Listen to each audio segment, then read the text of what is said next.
Stephen, a comfortable afternoon here? Yeah, it was, which it should be. The conditions, the pitch was very, very poor. There was one ball in the whole stadium, so the whole thing slows the game down. I thought first half we were very good. When we played the conditions, we went in behind them, created chances and scored two. Second half, I'm going to have to give credit to Morris Ross and his team, very well organised, but it was in a 40 by 40 box, 3-5-2, break us down, and we haven't quite got Lionel Messi to go past 4 and 5 people. So we controlled the game in the second half without creating a lot of chances. Alex has obviously hit the crossbar, but we've got the job done.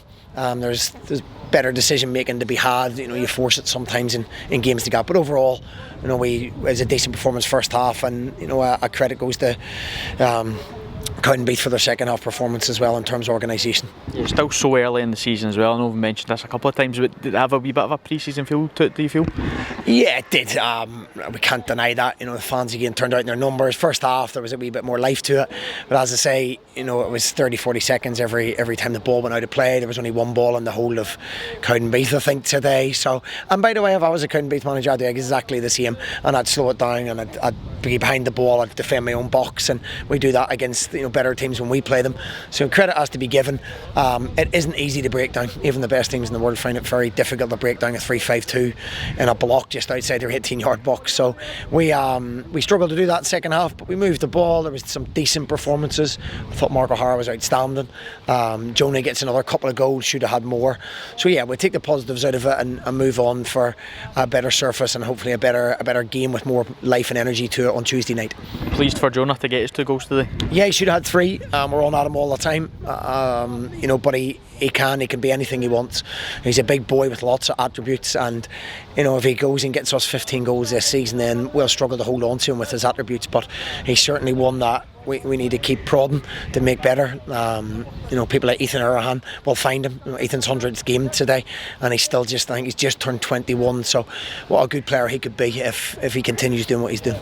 Trevor Carson missed out today. It gave Peter Arminski his first opportunity in goals. Can I just get a word on how Trevor's doing and then how you felt Peter did today? I thought Peter was excellent. He was only tested once and he produced a good save, which we expect from that side of the goal, but he done everything asked of him. His kicking was excellent, and he was commanding and spoke well, so it was a good performance from him. In terms of Trevor, we've got concerns about Trevor. He has a scan on Tuesday in London with the top specialist on his knee, which is giving us huge concerns at the moment. How difficult is that when you bring somebody like Trevor in, a fresh start for him, and that happens so early on? Yeah, it's if it turns out to be serious, we're hopeful that it gets the okay. That was a previous injury, but if not, it's certainly not what we wanted. He's a top goalkeeper, as we say, and it's very, very difficult to replace. We haven't got a budget to replace him, so we would have to do some wheeling and dealing in and out of the club to do that. So it's something we need to wait and see what happens on Tuesday, and we have our fingers crossed. Just in terms of other injured players, Curtis Main, Eamon Brophy, are they any closer? I think Curtis were aiming for the Motherwell game. Eamon Brophy was meant to play today, but he felt a little bit stiff after yesterday's training session. We didn't want to take a chance with him in this game, so hopefully be available for some part of the game on Tuesday night, which again gives us more options up front. Keanu Bacchus, visa finally through. How pleasing is that to finally have him in the building? Yeah, I never thought the day would happen, to be honest with you, so I'm delighted. We'll have the Australian flags welcoming him Glasgow Airport Monday morning, but no, that we're light in midfield. We need more bodies in midfield, and Keanu will give us that energy and pace.